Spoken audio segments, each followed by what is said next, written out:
Hola, muy buenas tardes a todos y a todas. Eh, Bienvenidos a esta presentación de los esquemas provisionales de temas importantes de la Ciudad Autónoma de Melilla. Bienvenidos y además muchísimas gracias por estar aquí hoy, viernes por la tarde, y además en una situación muy complicada como la que nos encontramos. Primero, desde la Confederación, en nombre de todo el personal de la Confederación, transmitir, ánimo y los deseos de que todos estéis bien y el convencimiento de que, de que todo va a mejorar, de que al final saldremos de esta, de que vamos a doblegar las curvas y de que vamos a poder, disfrutar, entre comillas, de una vida normal, como estábamos antes acostumbrados.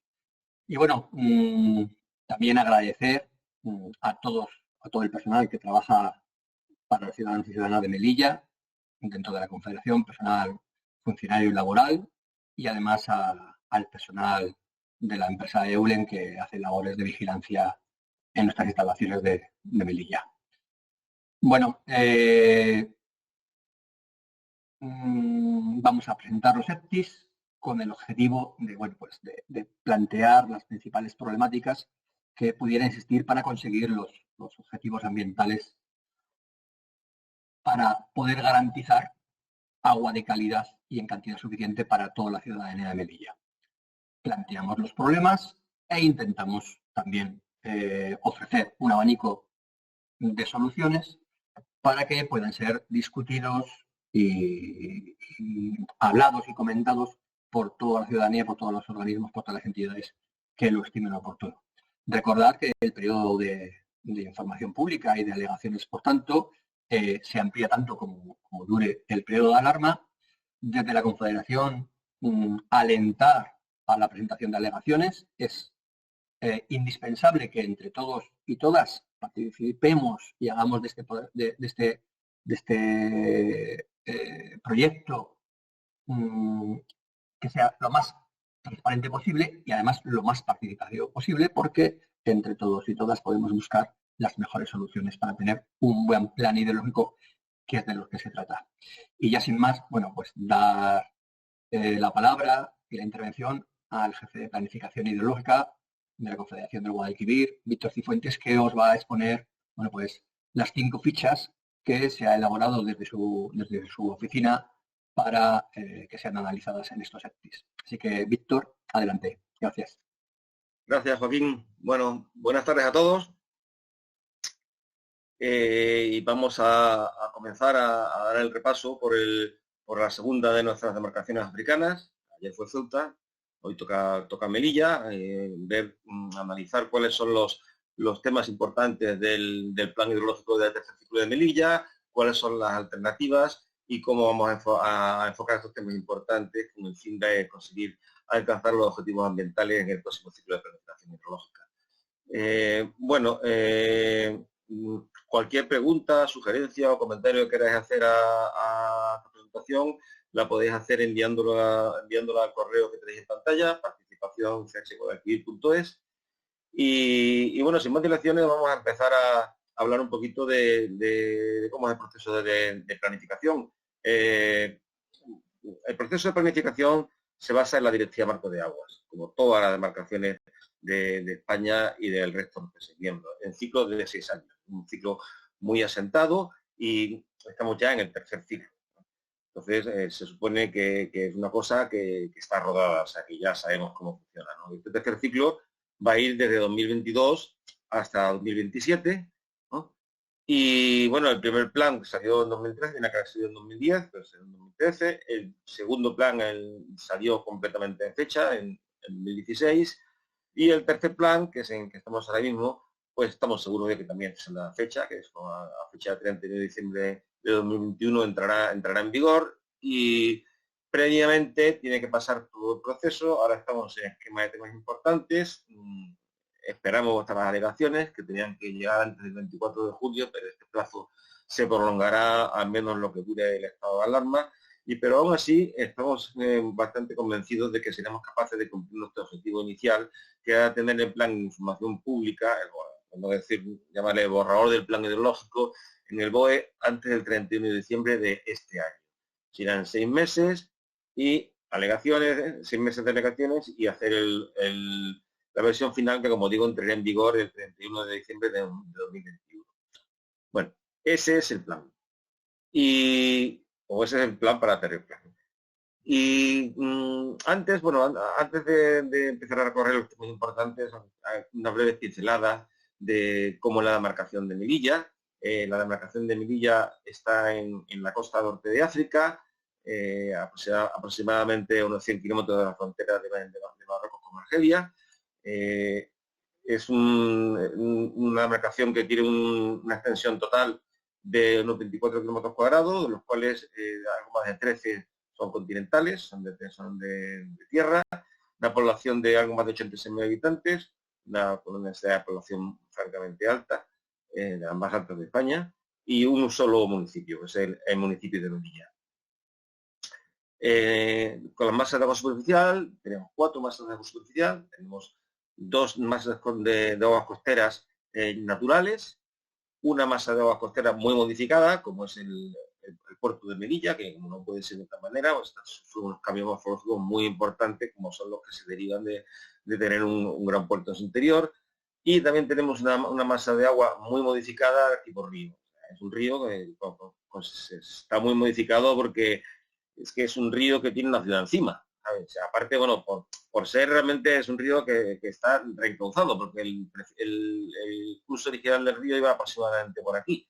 Y hace unos 100 años que se cambió y tenemos ahora un curso que es en buena medida, no, es un curso artificial, lo que pasa es que se ha renaturalizado. Esta mañana, hablando con los compañeros del Instituto Geológico, me comentaban que ese cauce artificial ya ha generado un aluvial de 4 o 5 metros, o sea que realmente es un cauce artificial, pero es un cauce completamente naturalizado y que, como veremos después, tiene unas grandes posibilidades desde el punto de vista ambiental.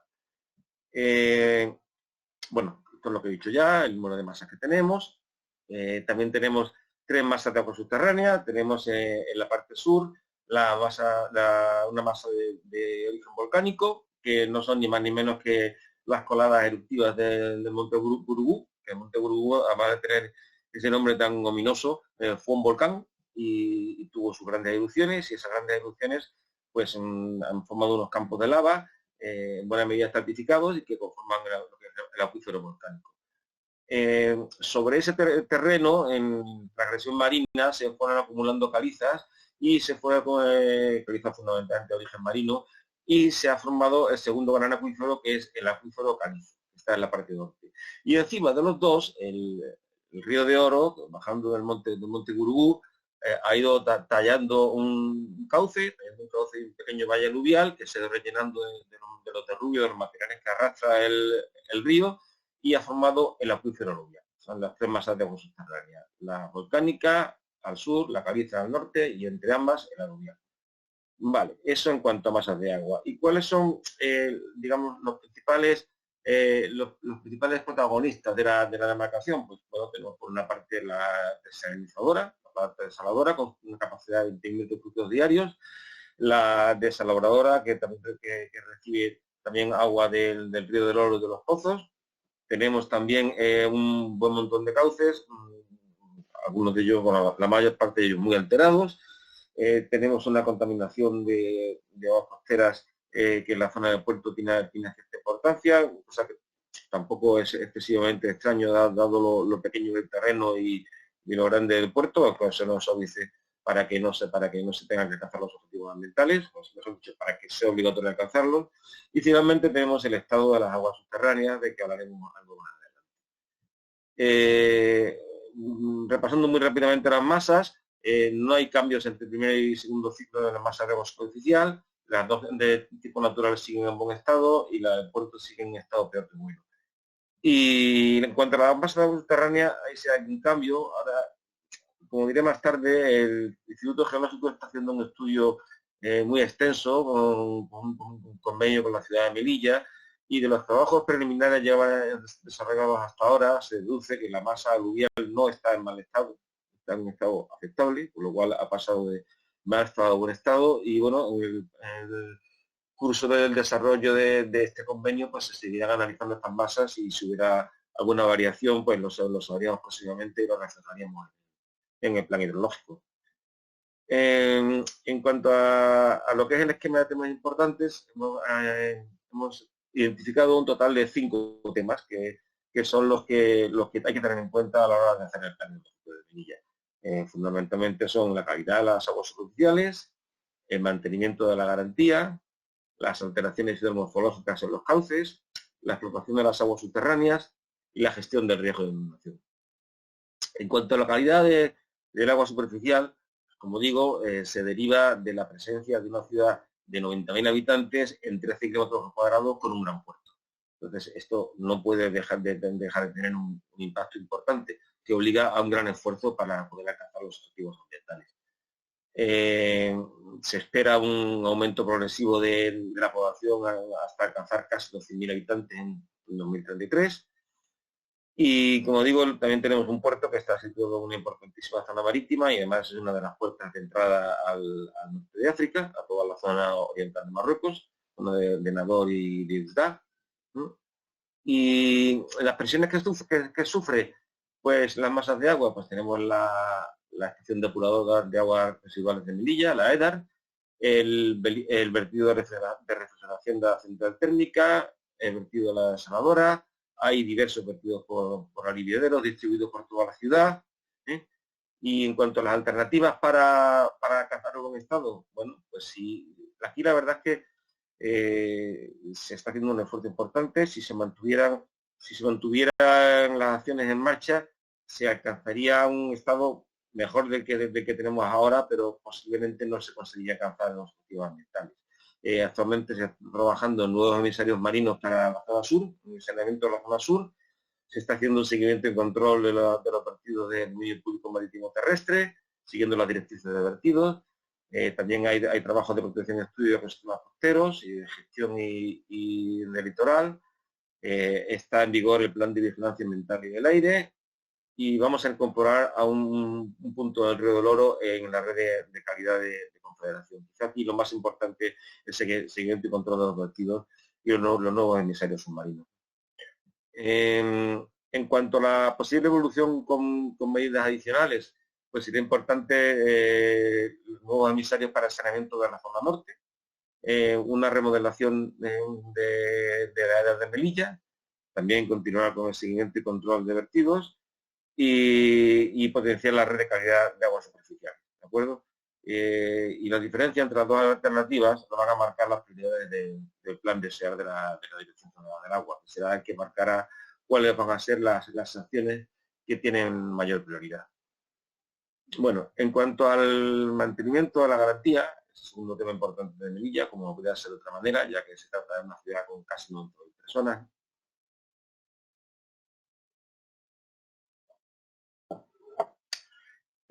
Bueno, el abastecimiento es la única demanda consultiva de Melilla, con 34.000 metros cúbicos diarios. Esto hay que decir que es una demanda demasiado grande. O sea, es un 50% superior a la que tiene, por ejemplo, Ceuta, que tiene el mismo tamaño. O sea, es un tema importante que hay que tratar.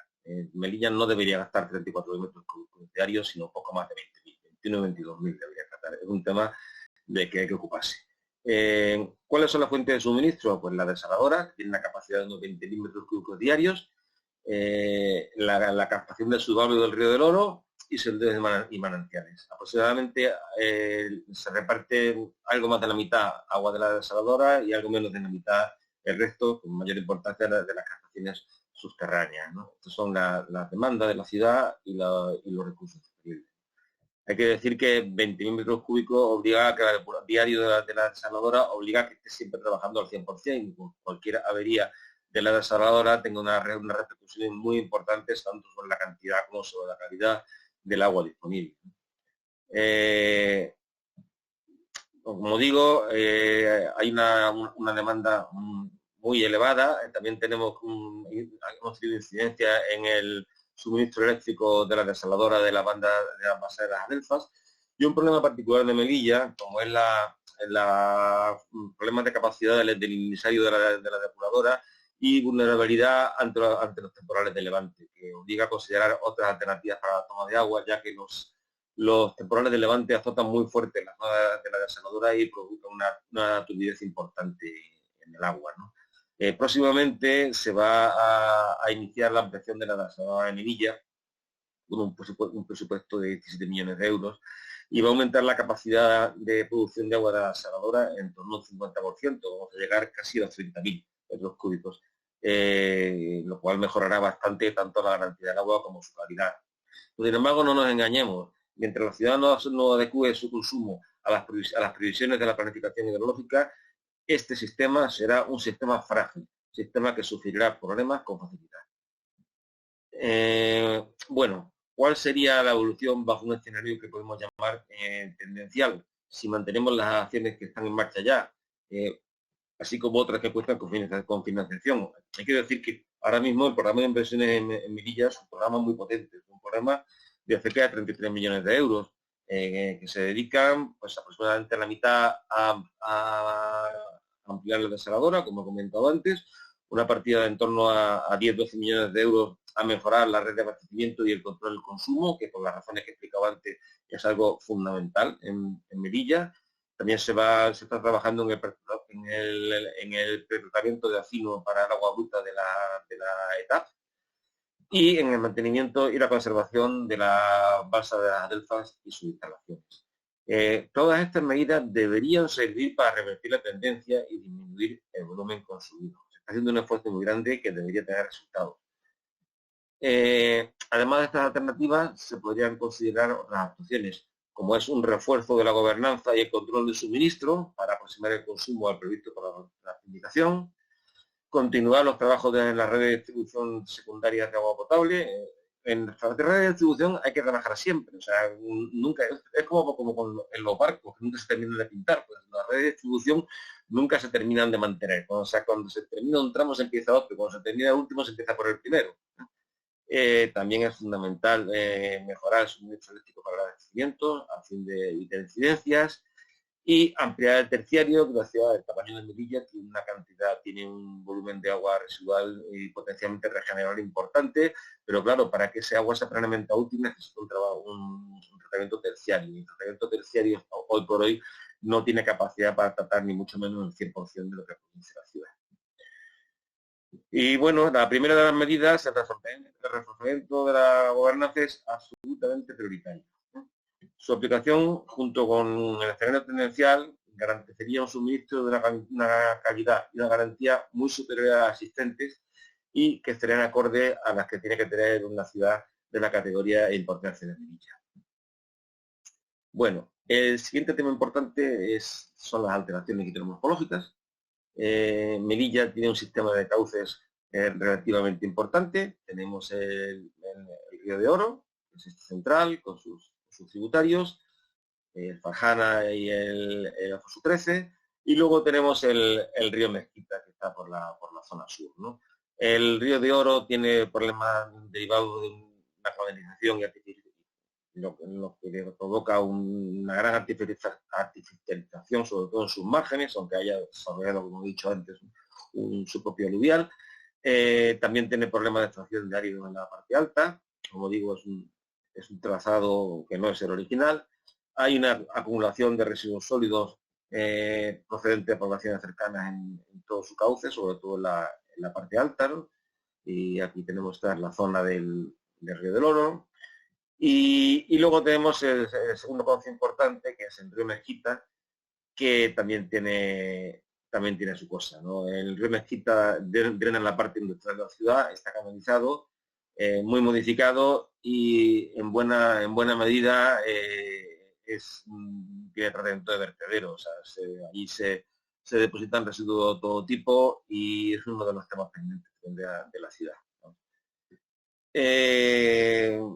Bueno, esto, claro, redunda en la calidad de los hábitats de estos cauces, una pérdida de calidad importante. ¿Qué se está haciendo? Pues la verdad que se está trabajando mucho y se está trabajando bien. Actualmente hay un proyecto dentro del Plan PIMA de la Dirección General del Agua, que está siendo ejecutado por la Confederación Hidrográfica de Guadalquivir por un valor de 2,5 millones de euros y que contempla una serie de acciones que pensamos que van a tener y pronto un efecto importante. Se está haciendo la limpieza y extracción de basura y residuos, junto con un cerramiento y vallado para procurar que esta situación no se repita. Se está reconfigurando un canal de aguas bajas, se está construyendo una serie de senderos fluviales y de áreas recreativas para poner la ciudad en valor, ¿no? Y para poder poner el río en valor para la ciudad. Y también está prevista su continuación con una inversión similar que te contempla reforzar estas acciones con otras, como podrían ser pequeños azudes que ayuden a retener el agua y a facilitar la recarga de río aluvial y a implementar zonas de expansión controlada de avenidas en la zona alta.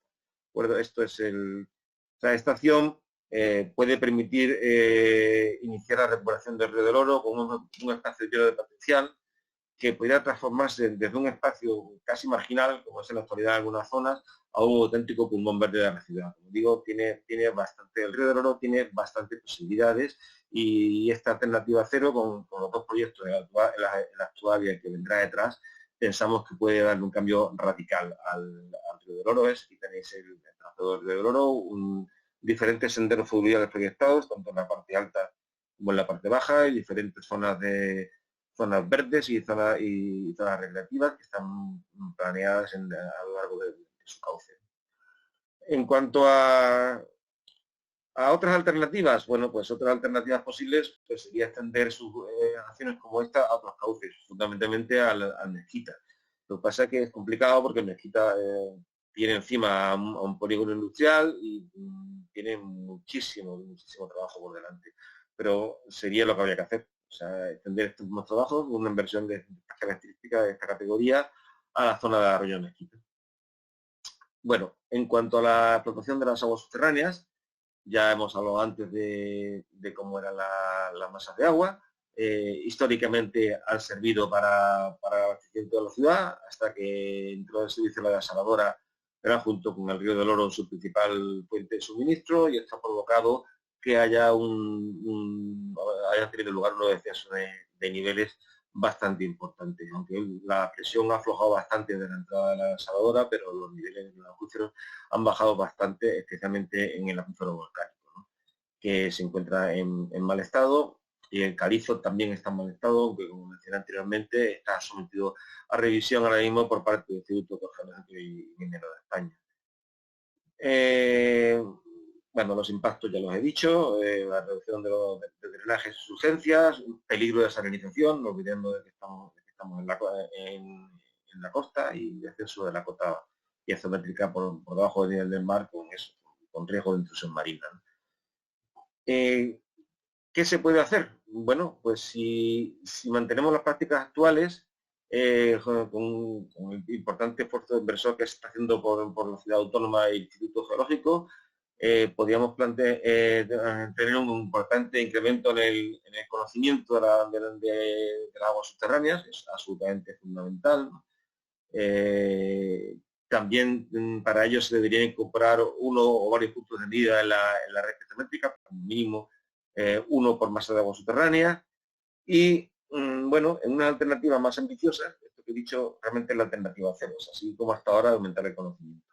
En una alternativa más ambiciosa podríamos reordenar los sondeos existentes, disminuyendo la presión sobre el acuífero, sobre todo el volcánico, y plantear nuevos puntos de captación si se confirma que hay nuevos recursos disponibles. Porque las aguas subterráneas de Melilla, como pasa en muchas partes, son en buena medida una gran desconocida, y pensamos que este incremento de conocimiento puede ser que quizá nos proporcione algunos recursos extras sobre los que actualmente disponemos.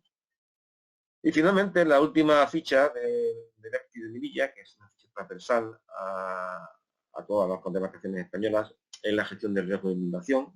Los planes de inundación en Melilla tienen mucha importancia, porque tiene un río relativamente grande que pasa por medio de la ciudad, con consecuencias como las que podéis ver en las imágenes en situaciones extremas. Y bueno, ¿cómo se elaboran los planes generales de riesgo de inundación? Pues tiene una planificación, podemos decir, comparable a la de los planes hidrológicos, con su respectiva directiva europea, traspuesta a nuestro ordenamiento jurídico. Se hacen cada 6 años. Tienen 3 etapas. Primero se hace un estudio preliminar de riesgo de inundación, luego se elaboran unos mapas de peligrosidad y de riesgo, y finalmente, en base a esos mapas, los planes de gestión. Es un Es un trabajo en el que estamos en el segundo ciclo. El primer ciclo fue entre 2011 y 2015. Ahora mismo estamos en el segundo ciclo que hasta que finalizará con una revisión final de los trabajos en el año 2021. Los planes se hacen entre todas las administraciones.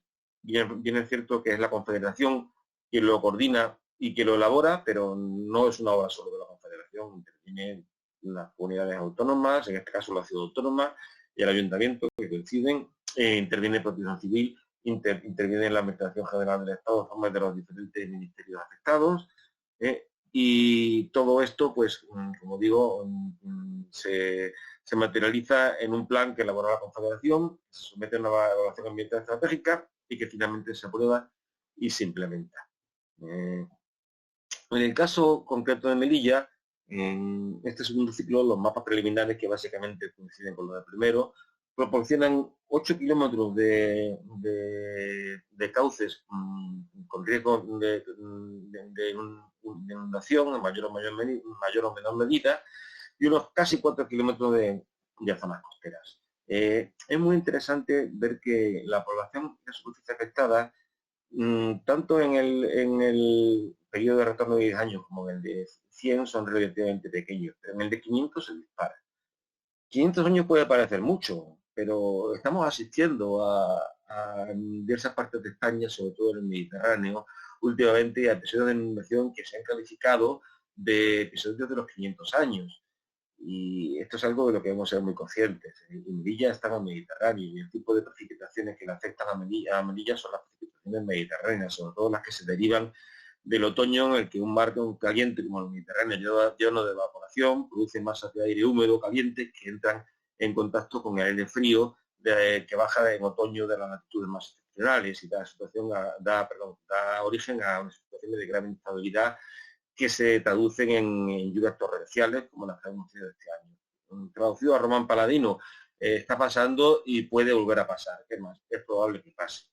¿Qué es lo que ocurre? Bueno, estas son las zonas de Melilla que sufren de inundación, sobre todo, como no puede ser de otra manera, en Mezquita, el Río del Oro y algunas zonas del frente costero.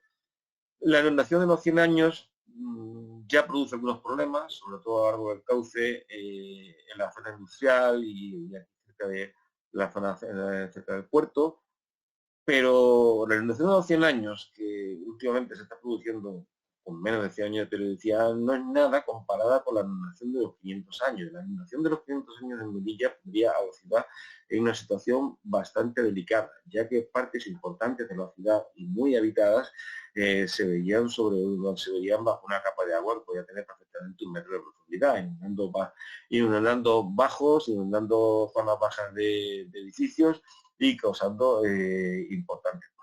¿De acuerdo? Es un tema que hay que tomarse en serio en todas partes, pero especialmente en ¿cuál es la evolución del problema bajo una escenario tendencial? Pues lo que ya tenemos. Si tenemos grandes episodios de inundación, podemos tener problemas severos. En los escenarios 1 y 2, pues los escenarios 1 y 2 se tienen que basar fundamentalmente en la coordinación de las diferentes administraciones, en la concienciación pública y también de las administraciones y en la autodefensa y autoprotección, sobre todo no construir, no edificar y desde luego no habitar en las zonas inundables, porque la naturaleza tarde o temprano reclama su territorio, sus escrituras. Y últimamente esas escrituras, que son las inundaciones, vienen cada vez más frecuentemente. La diferencia entre la alternativa 1 y 2, pues básicamente estribaría en los plazos, en el nivel de inversión y yo diría también en el nivel de compromiso por parte de toda la sociedad. Y nada más, esto es todo, un breve repaso por los 5 temas importantes del esquema profesional de temas importantes del plan. Rogamos vuestras alegaciones en la dirección que tenéis en pantalla, tiempo de sobra. Y vuestras alegaciones son muy importantes para hacer un buen plan y para hacer un plan que sea de todos. Y nada más, estoy a vuestra disposición para cualquier cuestión o pregunta que me queráis hacer. Muchas gracias.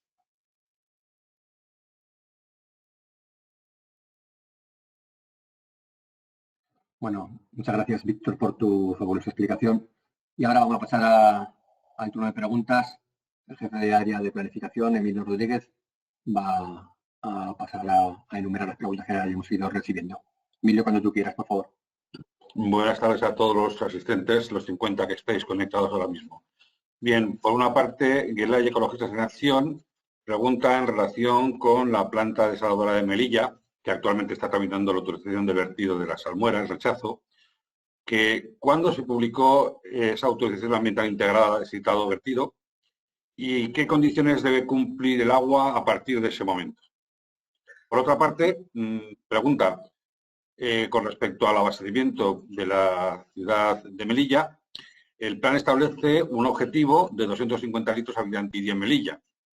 Entonces, ellos preguntan cuál es el cálculo que se hace de la Confederación del consumo actual en litros habitante de Melilla y qué medidas se plantean para conseguir ese objetivo de 250 litros habitante y día. Bueno, en cuanto a la primera pregunta, la evaluación ambiental del vertido de la desaladora tuvo su evaluación positiva, está publicada en el Boletín Oficial de Estado del 20 de abril de 2018, por tanto ahora 2 años, y es una evaluación favorable en su estado actual. No obstante, la ciudad autónoma ha optado por una autorización ambiental unificada que salió recientemente a información pública el día, me parece que fue el día 11 de febrero, creo que fue el 11, sí, el día 11 de febrero de 2020. Los plazos están interrumpidos ahora mismo por las razones que todos conocéis y entiendo que, bueno, tras la personación y la presentación de todas las alegaciones que se consideran pertinentes a ese procedimiento, la ciudad autónoma hará la respectiva evaluación ambiental y matizará lo que tenga que matizar con relación a la situación actual existente.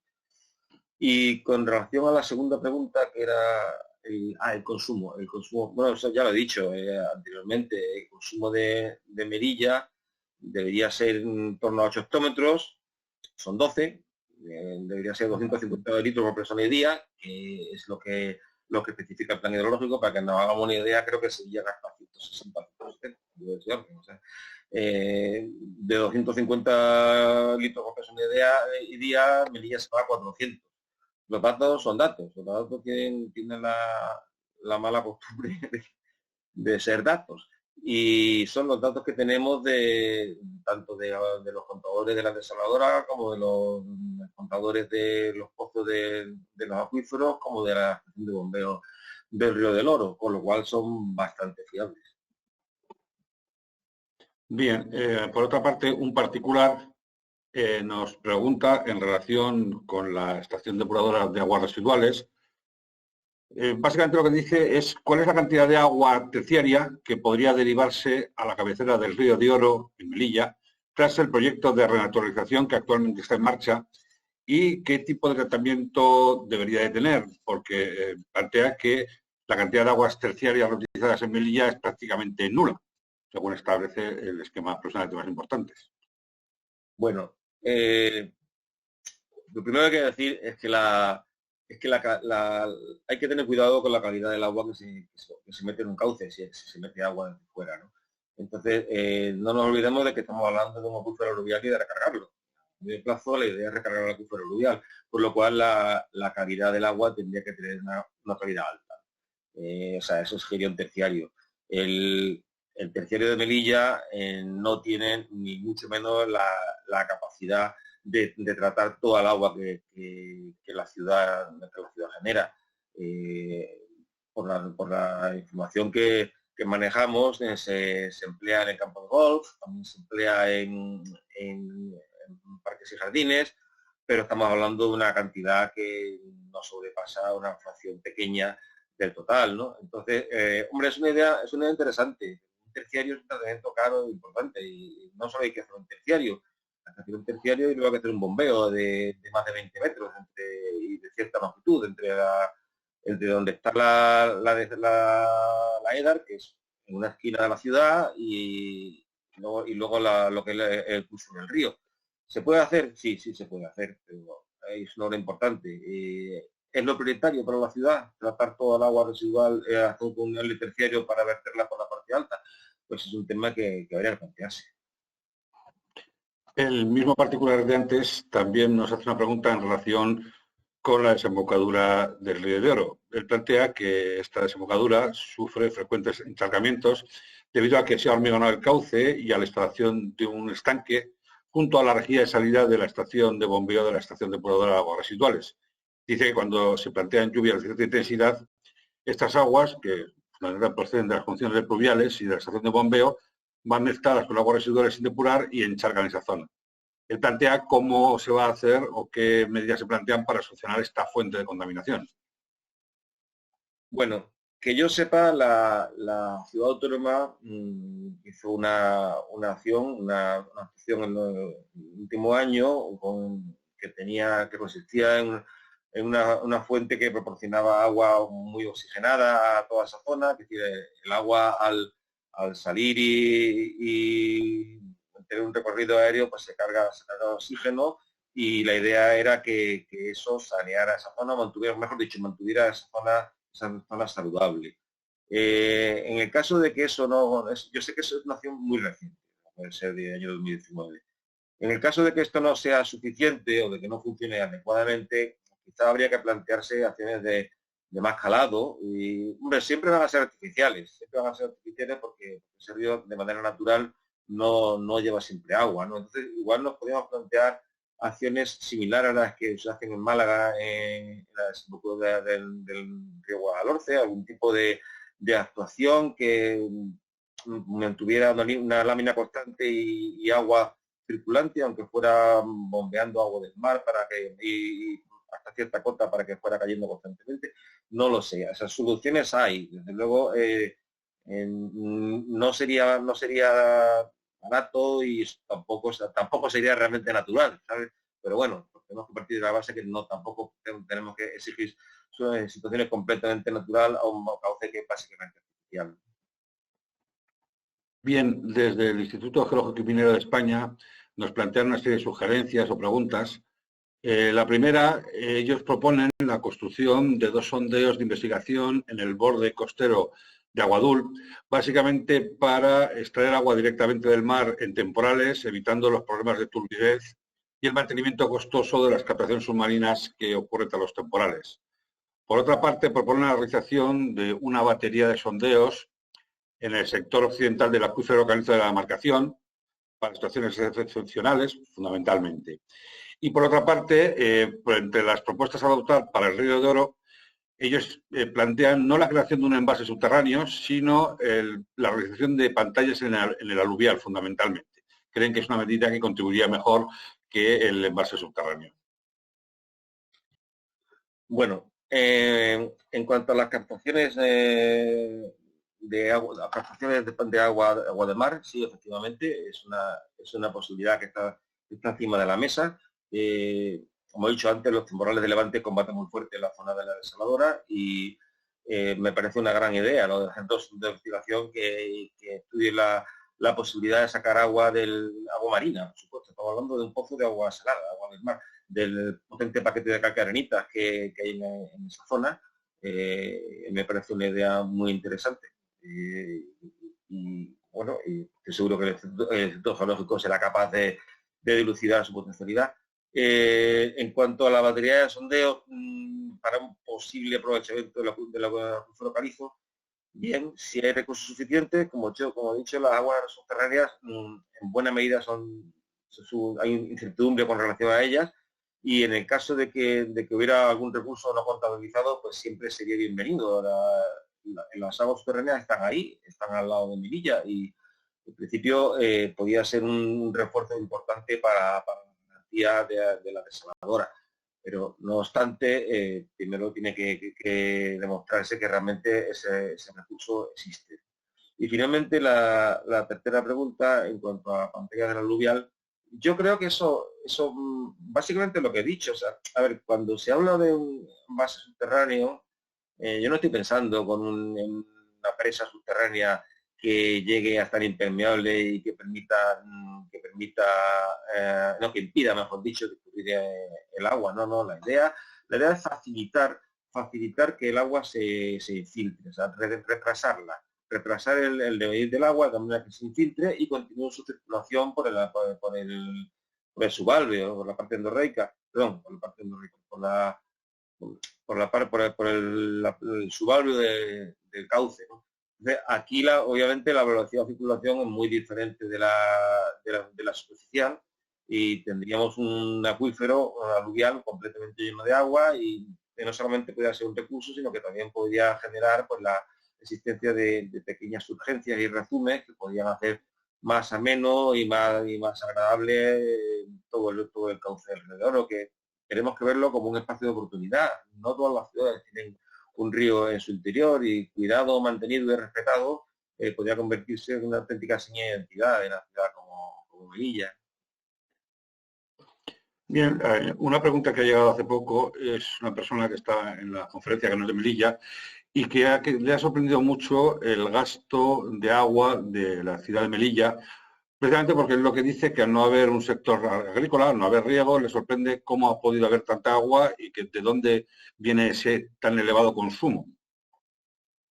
Yo estoy seguro de que en buena medida se debe a que la red de abastecimiento será antigua, no ha tenido un mantenimiento adecuado y o a lo mejor no ha tenido ni siquiera un diseño adecuado. Este tipo de cosas ocurre con estructuras complejas como la red de abastecimiento que se construyen sin planificación, sino simplemente conforme va surgiendo la necesidad.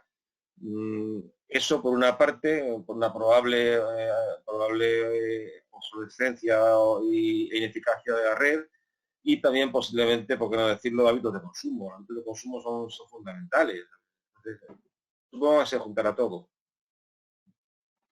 Bien, por otra parte, acabo de recibir una pregunta de don José Luis Matías, que es el director general de Vivienda y Urbanismo de la Ciudad Autónoma de Melilla.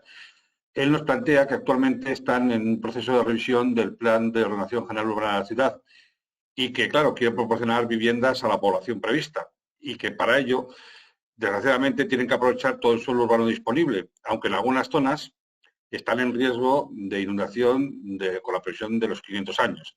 Además, dice que algunos planos aportados se reflejan diversas zonas verdes a acondicionar, que son suelo urbano clasificado, con aborrecimiento urbanístico, pero que eso es difícil de hacer si no hay una expropiación. Y la pregunta que nos hace es, ¿se han tenido en cuenta estas circunstancias para una posible expropiación? Bueno, todo lo que es el plan de actuación en Melilla se hace de la mano de la ciudad autónoma y todas las actuaciones que se hacen tienen su conocimiento. Y en cuanto a la posibilidad de construir edificaciones, hombre, yo empezaría por cualquier sitio menos el inundable. Cuando no quede nada de sitio en el inundable, pues ya veremos qué hacemos, ¿no? Pero no empezaría por la zona de los 500 años, ¿no? Creo que aunque la ciudad tenga un problema de falta de suelo, ahora otro sitio por el que empezar. Finalmente, hay dos preguntas que nos plantea un particular. Una es relacionada con la ficha de operaciones hidromorfológicas y pregunta qué actuaciones se están realizando para la recuperación hidromorfológica del río de Oro y sus tributarios, porque tiene entendido que hay diversos proyectos que están llevándose a cabo. Y por otra parte, en cuanto al plan de SEA, que también ha visto en las fichas de esquema profesional de temas importantes, nos pregunta cuáles son las que en principio se plantean como prioritarias para la ciudad de Melilla. Vale. Bueno, en cuanto al proyecto del Río del Oro, creo que lo he descrito con cierto detalle, que no lo voy a repetir. Y está, bueno, muy brevemente serían actuaciones de tipo, primero saneamiento, primero limpiarlo, luego lucirlo y hacer que sea fácil para la ciudad para disfrutarlo, y en una segunda fase pues construir una serie de quizás de pequeños ácidos subterráneos para facilitar la recarga del acuífero aluvial, y pues, por una parte, y luego por otra parte profundizar en todo lo anteriormente dicho, ¿no? Y en cuanto a la segunda pregunta, que sí, el plan de SEAR. Hombre, el plan de SEAR hace incidencia primero en las medidas básicas. ¿Cuáles son las medidas básicas? Pues aquellas que se derivan de una directiva europea, fundamentalmente. Ya sea directiva Hábitats o ya sea directiva de depuración. Entonces yo entiendo que las prioritarias en el plan de SEAR van a ser aquellas que estén destinadas a la mejora de la calidad del agua depurada. Y dentro de eso, pues aquellas que tengan un mayor coste-beneficio. De todas maneras, a ver, el plan de SEA tiene ya publicada una guía para establecer las prioridades, pero aún no se ha definido ese documento ni como definitivo, con lo cual habrá que esperar a que el plan de SEA esté implementado para acabar de saber exactamente cuáles son las prioritarias. Pero ya os digo, con total seguridad van a ser medidas básicas. Y bueno, finalmente, la última pregunta que nos ha llegado plantea cuestiones relacionadas con el mantenimiento de la garantía. Dice que, evidentemente, es la desaladora la que está proporcionando la mayor cantidad de agua para uso urbano a la ciudad de Melilla, que también es una serie de pozos, pero que desgraciadamente tiene un alto contenido salino. Si no hay ninguna otra alternativa para ya tener una garantía total de que nunca se producirá desabastecimiento en la ciudad de Melilla. Ahorro. Si Melilla gastara lo que tiene que gastar, no tendría ningún problema, como no lo tiene Ceuta. Una desaladora del tamaño del que va a tener Melilla. Además, Melilla tiene una gran capacidad de agua subterránea de la que Ceuta no tiene. O sea que ahorro y, por supuesto, inversión en infraestructura y en mantenerla. Primero cumplir hacer los deberes. Bien, pues ya hemos terminado. Agradeciendo a todo el mundo las preguntas que han enviado. Paso la palabra a nuestro presidente. Sí, bueno, pues muchísimas gracias a todos por haber preguntado, por haber participado, por haber estado hoy aquí. Y bueno, emplazaros de nuevo a que presentéis alegaciones, a que reviséis las fichas, a que nos digáis lo que creáis conveniente para mejorar. Y bueno, como siempre, dar las gracias al personal de Tersatec, a Dolores, a Enar y a Laura por hacer posible esta videoconferencia con todos los melillenses. Y bueno, muchísimas gracias a Víctor y a Emilio por su trabajo. Y bueno, pues nos vemos. Un saludo a todos y a todas.